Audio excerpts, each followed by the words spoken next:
বেনাপোল দিয়ে দেশে পৌঁছেছে কলকাতায় অগ্নিকাণ্ডে নিহত ৫ বাংলাদেশের মরদেহ। স্বজনদের কাছে হস্তান্তর শোকের মাতম। হরমুজকে ফের যুক্তরাষ্ট্রের ভূখণ্ড বলে দাবি ট্রাম্পের। মার্কিন নিষেধাজ্ঞা যুদ্ধ ঘোষণার শামিল বলছে ইরান। এবং সংরক্ষণ বিরোধী কর্মসূচি ঘিরে ফের উত্তপ্ত দিল্লি, আটক বেশ কয়েকজন। হাইকোর্টের স্থগিতাদেশে ঝাড়খণ্ডেও উত্তাপ। এবারে পুরো খবর। দেশে ফিরেছে কলকাতায় আবাসিক হোটেলে অগ্নিকাণ্ডের ঘটনায় নিহত ৬ বাংলাদেশের মরদেহ। বিকেলে বেনাপোল বন্দর দিয়ে মরদেহ পৌঁছেছে কলকাতায় অগ্নিকাণ্ডে নিহত ৫ জনের মরদেহ। এর আগে সকালে সাতক্ষীরার ভোমরা স্থলবন্দর দিয়ে অপর একজনের মরদেহ পরিবারের কাছে হস্তান্তর করা হয়। পরে তার মরদেহ গ্রামের বাড়ি কালীগঞ্জে নেওয়া হয়। নিহতদের বাড়িতে চলছে শোকের মাতম। স্বজনদের শেষ বিদায় জানাতে অপেক্ষায় নিহতদের স্বজনরা।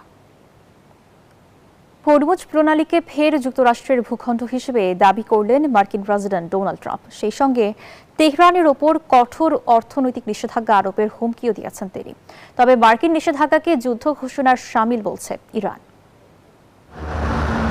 ইরানকে আলোচনার টেবিলে আনতে যুক্তরাষ্ট্রের কোনো কৌশলই যেন কাজে আসছে না। মার্কিন প্রেসিডেন্ট ডোনাল্ড ট্রাম্পের হুমকি ধামকিকে তোয়াক্কা না করে নিজেদের অবস্থানে অনড় তেহরান। এ পরিস্থিতিতেও ফের হরমুজ প্রণালীকে যুক্তরাষ্ট্রের ভূখণ্ড বলে দাবি করলেন ট্রাম্প। পাশাপাশি দাবি করেন ওয়াশিংটনের সঙ্গে তেহরান সঠিক চুক্তি করতে প্রস্তুত নয়। এই অজুহাতে দেশটির ওপর কঠোর অর্থনৈতিক বিধিনিষেধ আরোপের হুমকিও দেন মার্কিন প্রেসিডেন্ট। হরমুজ প্রণালী সংলগ্ন পুরো অঞ্চলের ওপর আমাদের পূর্ণ নিয়ন্ত্রণ রয়েছে। আমরা না চাইলে কোনো জাহাজ পার হতে পারবে না। পাল্টা জবাবে যুক্তরাষ্ট্রের নতুন নিষেধাজ্ঞার ঘোষণাকে অবৈধ আখ্যা দেন ইরানের পররাষ্ট্র মন্ত্রণালয়ের মুখপাত্র ইসমাইল বাখাই। পাশাপাশি একে বিশ্বের সব দেশের বিরুদ্ধে যুদ্ধ ঘোষণা হিসেবে আখ্যায়িত করেন তিনি। আর পররাষ্ট্রমন্ত্রী আব্বাস আরাকচি স্পষ্ট জানিয়েছেন, যুক্তরাষ্ট্রের নতুন অর্থনৈতিক অভিযানও ব্যর্থ হবে। দেশটির নৌবাহিনীর প্রধান শাহরাম ইরানি শত্রুকে ঐতিহাসিক ও ভয়াবহ শিক্ষা দেওয়ার হুঁশিয়ারি দিয়েছেন। অন্যদিকে নিষেধাজ্ঞার মুখে আত্মনির্ভরশীল হচ্ছে ইরান, এমনটাই দাবি করে প্রতিরক্ষা মন্ত্রণালয়ের মুখপাত্র জেনারেল রেজা তালাইনিক বলেন, গেল ১ বছরে তেহরানের প্রতিরক্ষা সরঞ্জাম উৎপাদন দ্বিগুণ হয়েছে। আফরিন মৌ, নিউজ 24। ফের উত্তপ্ত ভারতের রাজপথ। শুক্রবার দিল্লির যন্তর মন্তরে সংরক্ষণ বিরোধী কর্মসূচি শুরু হয়। অর্থনৈতিক মানদণ্ডে সরকারি সহায়তা ও সংরক্ষণের দাবি আন্দোলনকারীদের। অনুমতি ছাড়া আন্দোলনের অভিযোগে সেখানে থেকে কয়েকজনকে আটক করেছে পুলিশ। অন্যদিকে নিয়োগ পরীক্ষায় অনিয়ম ও হাইকোর্টের স্থগিতাদেশে ঝাড়খণ্ডেও তীব্র হয়েছে শিক্ষার্থীদের আন্দোলন। কেন্দ্রীয় সরকারের সংরক্ষণ নীতির বিরুদ্ধে যন্তর মন্তরে হাজির হন আন্দোলনকারীরা।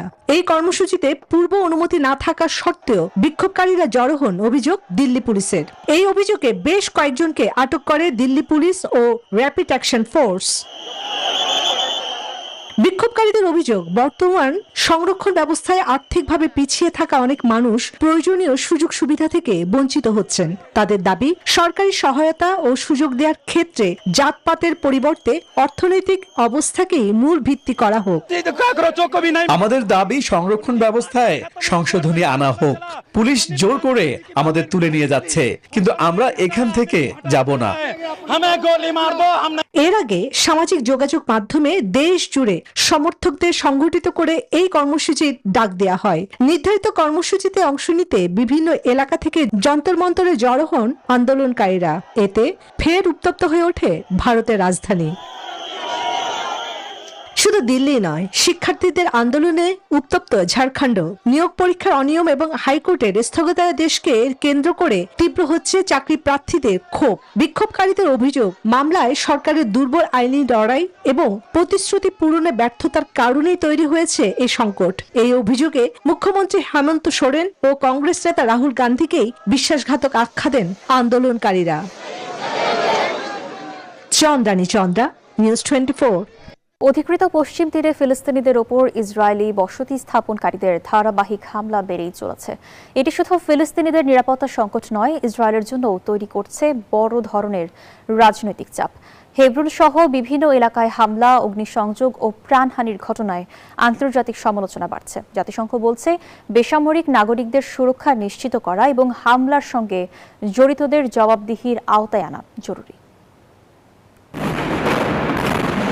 অধিকৃত পশ্চিম তীরে বিরাজ করছে উত্তপ্ত পরিস্থিতি। হেব্রনের আশেপাশে ফিলিস্তিনি এলাকায় নির্বিচারে হামলা করছে ইসরায়েলি বসতি স্থাপনকারীরা। বাড়িঘরে হামলা, অগ্নিসংযোগ এবং ভাঙচুরের ঘটনায় আতঙ্ক ছড়িয়েছে স্থানীয়দের মধ্যে। বসতি স্থাপনকারীদের গুলিতে বেসামরিক নাগরিক নিহত হওয়ার খবর জানিয়েছে ফিলিস্তিনি কর্তৃপক্ষ। একই ঘটনায় আহত হয়েছেন আরো কয়েকজন।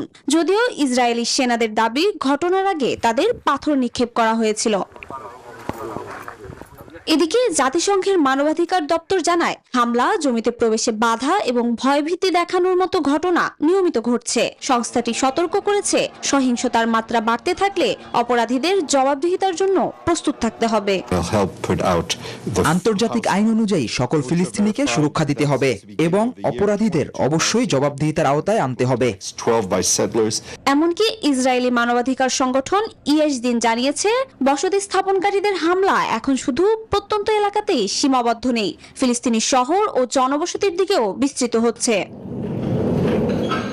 অন্যদিকে যুক্তরাষ্ট্র ও ইউরোপের কয়েকটি দেশও পশ্চিম তীরে বসতি সম্প্রসারণ এবং বসতি স্থাপনকারীদের সহিংসতা নিয়ে ইসরায়েলের উপর চাপ বাড়াচ্ছে। ইউএন প্রকল্পের নিন্দা জানিয়েছে মুসলিম ওয়ার্ল্ড লীগ।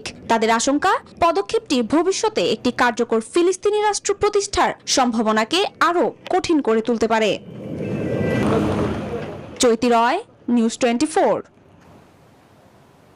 যুক্তরাষ্ট্রের বাংলাদেশ সহ ৭৫ দেশের নাগরিকদের অভিবাসী ভিসা স্থগিত রাখার ট্রাম্প প্রশাসনের নীতি বাতিল করেছেন দেশটির একটি ফেডারেল আদালত। বিচারক জিনেট ভার্গাস তার রায়ে বলেন, ট্রাম্প প্রশাসনের এই ভিসা স্থগিতের নীতি স্পষ্টতই বেআইনি, কারণ এটি ফেডারেল অভিবাসন আইনের পরিপন্থী, যা কনসুলার কর্মকর্তাদের ভিসা অনুমোদনের ক্ষমতার উপর পররাষ্ট্রমন্ত্রীর হস্তক্ষেপকে কঠোরভাবে নিষিদ্ধ করেছে। তিনি আরও জানান, আবেদনকারীর জাতীয়তার ভিত্তিতে ঢালাওভাবে অভিবাসী ভিসা দেয়া বন্ধ করা প্রচলিত আইনি কাঠামোর সরাসরি লঙ্ঘন। এর আগে জানুয়ারিতে কার্যকর হওয়া নীতিতে ৭৫ দেশের নাগরিকদের অভিবাসী ভিসা দেয়া স্থগিত করা হয়।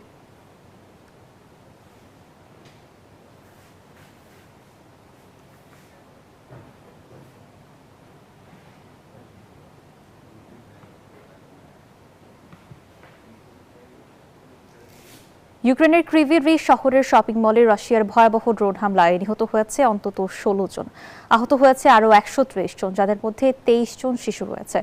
একে বর্বর আগ্রাসন আখ্যা দিয়ে কঠোর জবাব দেওয়ার হুঁশিয়ারি দিয়েছেন ইউক্রেনীয় প্রেসিডেন্ট ভলোদিমির জেলেনস্কি। এছাড়া চলমান যুদ্ধে উত্তর কোরিয়া মস্কোকে সামরিক সহায়তা দিচ্ছে বলে অভিযোগ করেছে কিয়েভ।